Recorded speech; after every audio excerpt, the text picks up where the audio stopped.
دو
کام ہے جن کا اسلامی شریعت نے ہم کو حکم دیا ہے۔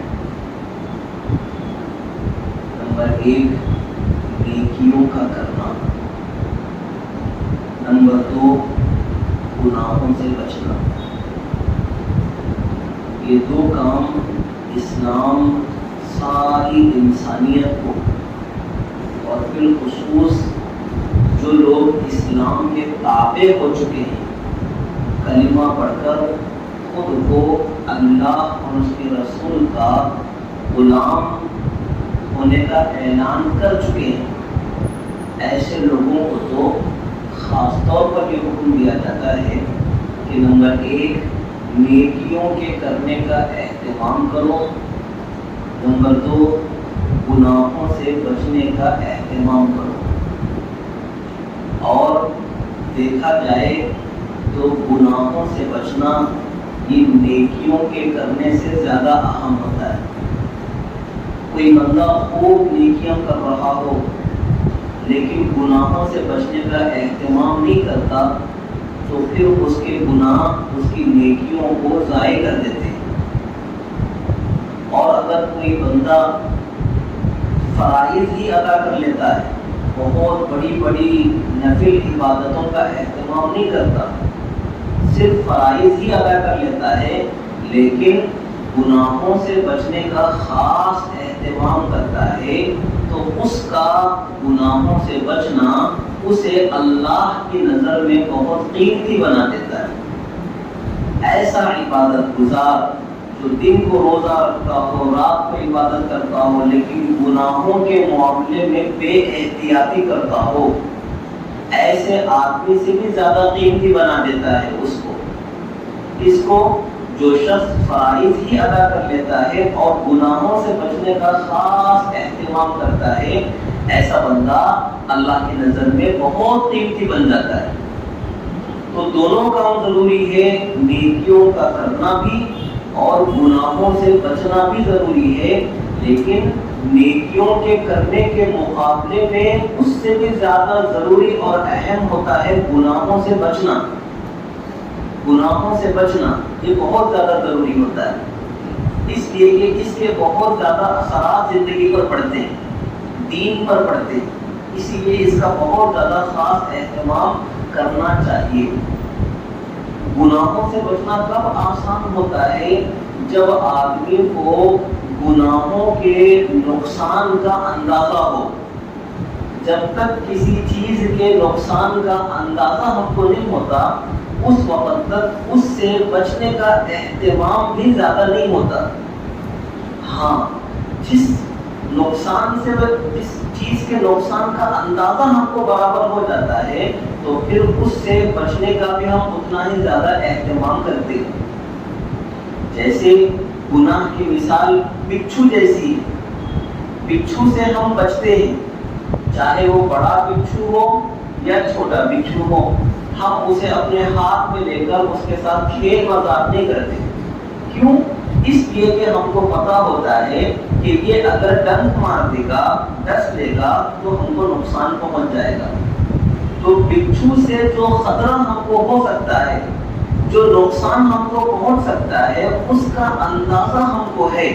اسی لیے ہم بچھوؤں کو اپنے ہاتھ میں نہیں لیتے، اپنے ہاتھ میں لے کر ان کے ساتھ کھیل نہیں کھیلتے. نہ بڑے بچھو سے کھیلتے ہیں نہ چھوٹے بچھو سے کھیلتے ہیں، اس لیے کہ ہم کو پتا ہے کہ بڑا بچھو ہو یا چھوٹا بچھو ہے، نقصان وہی ہونے کا ہے. اگر وہ ڈنک مار دے گا تو نقصان ہم کو وہی ہونے کا ہے. تو اس چیز کے خطرے اور نقصان کا اندازہ ہم کو ہے، اسی لیے ہم اس سے اتنا ہی زیادہ پرہیز کرتے ہیں اور بچنے کا اہتمام کرتے ہیں.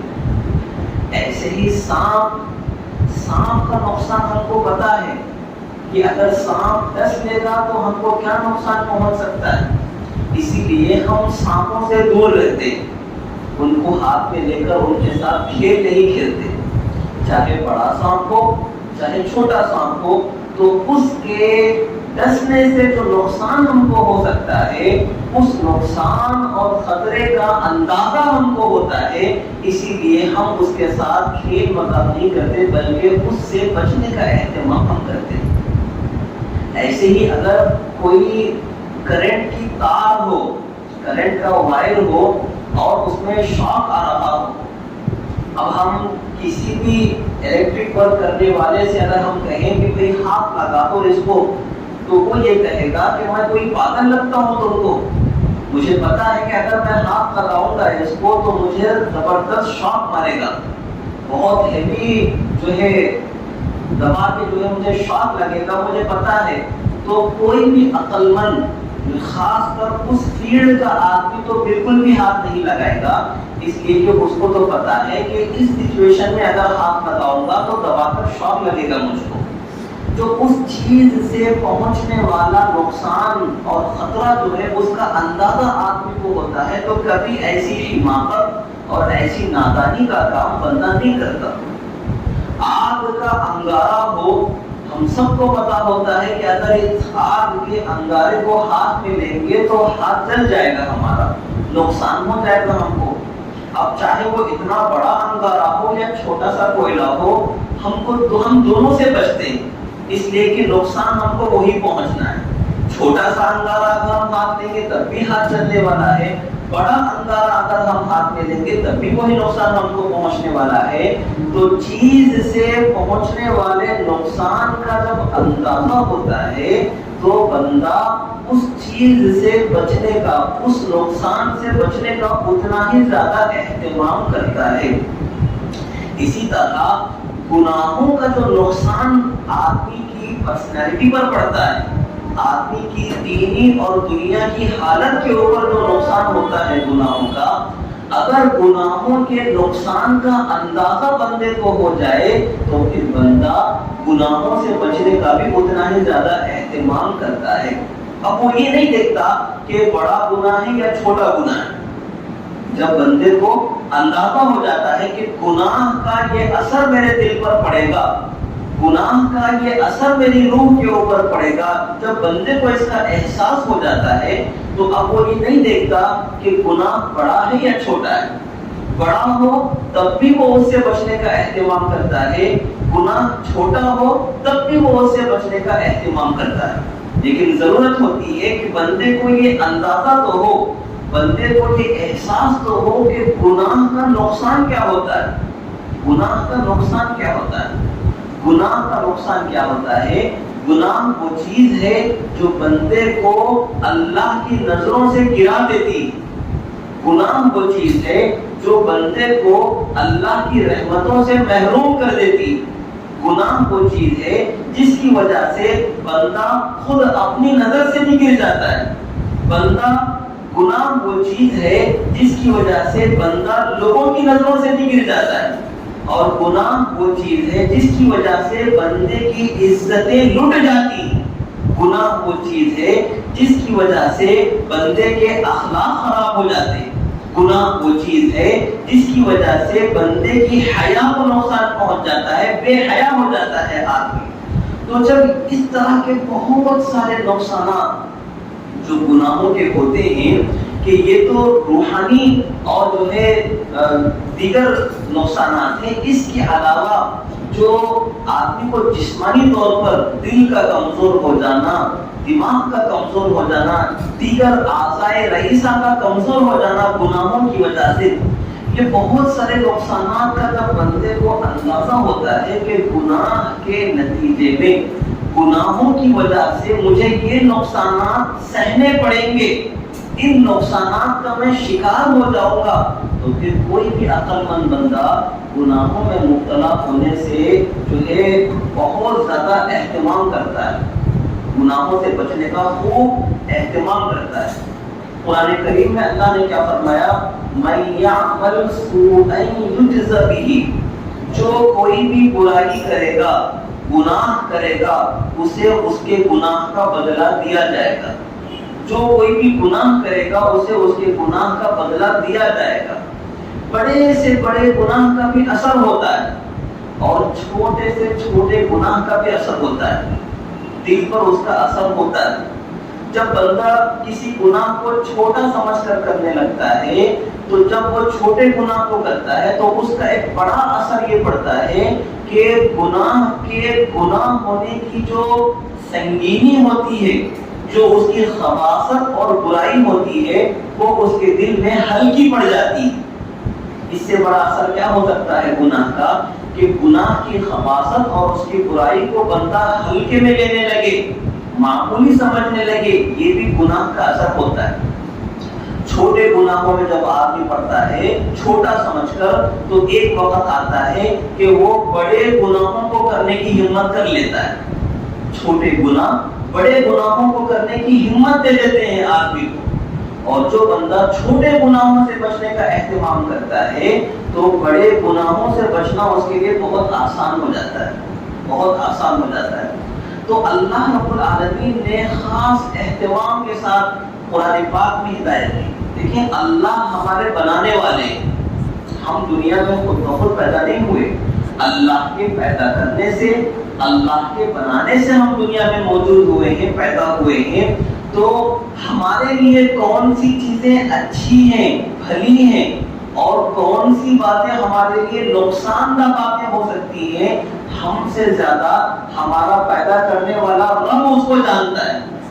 کون سی چیزیں ہمارے لیے نقصان دہ ہیں وہ ہم سے زیادہ ہمارا خدا جانتا ہے ان چیزوں کو۔ اور اسی کے لیے قرآن کریم میں اللہ رب العالمین نے اور اللہ کے سچے رسول محمد پاک صلی اللہ علیہ وسلم نے اپنی احادیث مبارکہ میں وہ ساری باتیں بیان فرمائی جو بندوں کے لیے نقصان پہنچانے والی ہیں، ان کے جسم کو نقصان پہنچانے والی ہے، ان کی روح کو نقصان پہنچانے والی ہے، ان کی جو ہے اخلاقیات کو نقصان پہنچانے والی ہے، ان کے دین کو، ان کی آخرت کو نقصان پہنچانے والی ہے۔ وہ ساری باتیں بیان فرما دی اللہ کے رسول نے، اور کہہ دیا کہ بندوں دیکھو کہ یہ باتیں تمہارے لیے بہت نقصان دہ ہیں، شیطان تم کو یہ خیال ڈالے گا اور مختلف حربوں سے، مختلف راستوں سے تم پر جال پھینکے گا شیطان اپنا، لیکن تمہیں بچنا ہے، تمہیں جو ہے ان کاموں سے بچنا ہے۔ تو قرآن کریم میں آپ دیکھیں شراب سے منع کیا گیا، اس لیے کہ شراب انسان کے لیے بہت بڑے نقصان کی چیز ہے اور ہر اعتبار سے انسان کو نقصان پہنچاتا ہے۔ نہ اس انسان کی عزتیں باقی رہتی ہے، نہ اخلاق باقی رہتے ہیں، نہ اس کی حیا باقی رہتی ہے، نہ اس کا کوئی مقام اور مرتبہ باقی رہتا ہے۔ شرابی کا کوئی عزت نہیں کرتا، شرابی انسان کی کوئی جو ہے اس کی اہمیت سماج اور معاشرے میں نہیں ہوتی۔ تو یہ چیز انسان کے لیے نقصان پہنچانے والی تھی، نشہ، اللہ نے اس کو حرام قرار دیا اسلام کے اندر اور لوگوں کو حکم دیا کہ اس سے بچنے کا اہتمام کرو۔ تو اسی طرح اور بھی جتنے سارے گناہ ہیں، اور گناہوں کی فہرست میں سب سے بڑا اور خطرناک گناہ جو اس وقت میں بہت زیادہ عام ہے وہ ہے بد نگاہی کا گناہ، وہ ہے بد نگاہی کا گناہ، اپنی نظروں کو ناپاک کر لینا، اپنی نظروں کو آوارہ کر دینا۔ تو یہ جو بد نگاہی کا گناہ ہے آدمی کے لیے بہت بڑا خطرہ ہے۔ اسی لیے تو قرآن پاک میں اللہ نے حکم فرمایا قُلْ لِلْمُؤْمِنِينَ يَغُضُّوا مِنْ أَبْصَارِهِمْ وَيَحْفَظُوا فُرُوجَهُمْ، اے نبی ایمان والوں سے کہہ دیجئے کہ وہ اپنی نگاہوں کو نیچی رکھا کریں، اپنی نگاہوں کو نیچی رکھا کریں اور اپنی شرمگاہوں کی حفاظت کیا کریں۔ اور یہی حکم پھر آگے چل کر اللہ نے کیا وَقُلْ لِلْمُؤْمِنَاتِ يَغْضُضْنَ مِنْ أَبْصَارِهِنَّ وَيَحْفَظْنَ فُرُوجَهُنَّ، اور اے نبی ایمان والی عورتوں کو بھی حکم دے دیجئے کہ وہ بھی اپنی نگاہوں کی حفاظت کریں، نگاہوں کو نیچی رکھیں اپنی اور اپنی شرمگاہوں کی حفاظت کریں۔ اللہ نے دونوں کو سپریٹ الگ الگ اللہ نے حکم فرمایا ہے۔ ایک پہلی آیت میں اللہ نے مردوں کو مخاطب کر کے حکم فرمایا اور دوسری آیت میں اللہ نے عورتوں کو مخاطب کر کے حکم فرمایا۔ حالانکہ قرآن پاک کا یہ مزاج نہیں ہے، قرآن پاک کا مزاج یہ ہے کہ ایک حکم فرما دیا جاتا ہے مردوں کے لیے بھی وہی عورتوں کے لیے بھی وہی، لیکن یہ حکم ایک ہی دینا مقصد ہے اللہ کو، لیکن دونوں کو الگ الگ سپریٹ اللہ نے مخاطب کر کے حکم دیا۔ پہلے مردوں کو حکم دیا کہ اپنی نگاہوں کی حفاظت کرو، ادھر ادھر نامحرموں کو تاڑتے ہوئے نہ پھرو، ادھر ادھر جو ہے نگاہوں کو سیکتے مت پھرو اور حرام جگہوں کو نہ دیکھا کرو۔ تو اللہ نے مردوں کو حکم دیا۔ اس کا کیا ہوگا فائدہ؟ نظریں جب محفوظ رہیں گی تو اس کا نتیجہ جو ہے یہ ہوگا کہ شرمگاہ محفوظ رہے گی۔ آدمی کی نگاہیں محفوظ ہوتی ہیں تو شرمگاہ محفوظ ہوتی ہے۔ اللہ نے فرمایا یغضوا من ابصارہم، اپنی نگاہوں کی حفاظت کرو۔ فائدہ کیا ہوگا؟ یحفظوا فروجہم، تاکہ تم اپنی شرمگاہوں کی حفاظت کر سکو گے۔ اگر نگاہیں بندے کی محفوظ نہ ہو تو شرمگاہ بھی اس کی محفوظ نہیں رہتی، اس لیے کہ نگاہیں دیکھتی ہیں، دل تمنائیں کرتا ہے اور اس کے بعد آگے کی کارروائی آگاہ کرتے ہیں۔ نگاہیں دیکھتی ہیں، نگاہ میسج دل کو دیتی ہے کہ فلاں چیز بہت زبردست ہے، بہت خوبصورت ہے، اور دل اس کی تمنا میں لگ جاتا ہے، اس کو حاصل کرنے کی چاہت میں لگ جاتا ہے، اور حلال راستہ موجود نہیں ہے اب حرام طریقے سے اس کے لیے کوششیں کرتا ہے، تو اعضاء اس تقاضے کو پورا کرنے کا اہتمام کرتے ہیں۔ تو اللہ نے ہم کو اتنا بہترین راستہ بتایا کہ گناہ تک پہنچنے کا جو بنیادی راستہ ہے وہ ہے نظر، کہ اگر بندہ نظروں سے نامحرموں کو دیکھے گا، نظریں نظروں سے ملانے کا اہتمام کرے گا تو اس کی شرمگاہ محفوظ نہیں ہوگی، وہ زنا جیسی بدترین لعنت میں، زنا جیسے بدترین گناہ میں وہ پڑ جائے گا، مبتلا ہو جائے گا۔ اللہ نے کہا پہلے مرحلے میں ہی اللہ نے جو ہے بندش کر دی کہ تم پہلے مرحلے پر ہی محفوظ ہو جاؤ، آگے کے گناہوں کو بہت محفوظ ہو جاؤ گے، آگے کی پریشانیاں تم کو نہیں ملیں گی۔ بندہ اگر بدنگاہی نہ کرے، نامحرموں کو اپنی نگاہوں میں نہ لائے، نیچی کر لے نگاہ نامحرموں سے، تو اس کا دل بھی بے چین نہیں ہوتا۔ دل بے چین نہیں ہوتا تو جب کسی چیز کو چاہتے ہیں اگر وہ نہیں ملتی تو رات کو نیند نہیں آتی، دل کو سکون نہیں ملتا، کوئی کام کرنے کو دل نہیں چاہتا، یہ کچھ بھی اچھا نہیں لگتا۔ یہ ساری جو پریشانیاں بندے کو ہوتی ہے اور پھر اس کے نتیجے میں بندہ گناہ کی طرف چلا جاتا ہے کہ اب صحیح ہو یا غلط ہو لیکن اب حرام کام کروں گا ہی کروں گا۔ تو یہ سارے جو مرحلے ہوتے ہیں بندہ ان مرحلوں سے بچ جاتا ہے۔ جب ہم نے دیکھا ہی نہیں کسی کو تو اس کی چاہت دل میں ہی پیدا نہیں ہوتی اور پھر گناہ کا کوئی راستہ بچتا ہی نہیں آدمی سے۔ تو اللہ نے بندوں کو زنا سے بچنے کا بہت خاص اہتمام کیا ہے۔ ہر طرح کی بے سکونی کا واحد راستہ ہے۔ بے سکونی سے اگر ہم بچنا چاہتے ہیں تو اس کا واحد راستہ ہے بد نگاہی سے بچ جائیں، اور اگر بد نگاہی سے نہیں بچیں گے، بد نگاہی میں اگر ہم مبتلا ہو جائیں گے تو ہر قسم کی بے سکونی میں ہم مبتلا ہو جائیں گے، ہم مبتلا ہو جائیں گے۔ اگر لاکھوں کروڑوں روپے بھی ہماری آمدنی ہو جائے گی، دل ہمارا بے چین رہے گا، ہمیں سکون نصیب نہیں ہوگا، اس لیے کہ بہت گندی اور بری لت میں ہم نے خود کو ڈال دیا ہے۔ تو جس کو بد نگاہی کی لت لگ جاتی ہے، بد نگاہی کی عادت ہو جاتی ہے، اب وہ ان گناہوں میں ہی سکون حاصل کرتا ہے، اور پھر ان گناہوں سے بھی اس کو سکون نہیں ملتا، اور بے چینی اس کی بڑھتی چلی جاتی ہے۔ تو اللہ رب العالمین نے ہم کو یہ حکم فرمایا کہ اگر سکون کی تمنا ہے، سکون چاہتے ہو تو بد نگاہی سے بچو۔ مردوں کے لیے بھی اللہ نے یہ حکم فرمایا، عورتوں کے لیے بھی اللہ نے یہ حکم فرمایا۔ سماج میں جتنے سارے واقعات ظاہر ہوتے ہیں، زنا کے، بدکاریوں کے، بے حیائیوں کے، چاہے وہ کوئی بھی ہو، وہ ساری ابتدا یہی سے ہوتی ہے، بد نگاہی سے ہوتی ہے۔ اگر بد نگاہی پر بندہ خود کو بچا لے، اس لیول پر آدمی جو ہے بچ جائے، تو پھر کوئی بھی بے حیا نہیں بنتا، کوئی بھی زنا کے راستے میں مبتلا نہیں ہوتا، کوئی بھی غلط راستے میں مبتلا نہیں ہوتا۔ تو یہ نشہ ایسا نشہ ہے، جو عورت کا نشہ ہوتا ہے وہ شراب کے نشے سے بہت زیادہ بدترین نشہ ہوتا ہے، خطرناک نشہ ہوتا ہے۔ شراب کے نشے سے بچنا آسان ہوتا ہے، عورت کے نشے سے بچنا ممکن نہیں ہوتا۔ اسی لیے اللہ نے بندوں کی حفاظت کے لیے پورا اہتمام اللہ نے فرمایا، اللہ نے اہتمام فرمایا، اور اس کا پہلا حکم اللہ نے دیا، یغضوا ابصارہم، اپنی نگاہوں کی حفاظت کرو، اپنی نگاہوں کی حفاظت کرو۔ نامحرم سامنے آ جائے، نظر ہٹا لو اس پر سے، نظریں نہ ملاؤ اس سے، نظریں نہ ٹکاؤ اس کے اوپر، ہٹا لو اپنی نظریں، تم محفوظ ہو جاؤ گے۔ اگر نظریں ملاؤ گے، پھر آگے کی جو بے چینیاں ہیں، جو بے سکونی ہے، جو پریشانیاں ہیں، اور جو ہے بدنامی ہوگی، اور جس قسم کی رسوائی ہوگی، جس قسم کے حالات تم پر آئیں گے، اس کا اندازہ تم کو نہیں ہے۔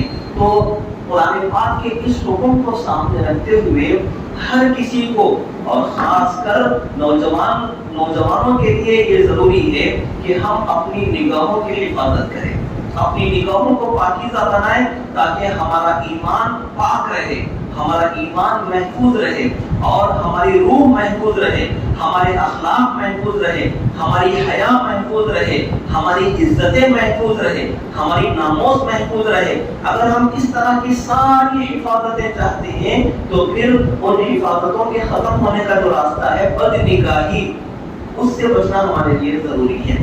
اللہ پاک ہم سب کو اس گندے اور بدترین گناہ سے بچنا اللہ ہم سب کے لیے آسان فرمائے۔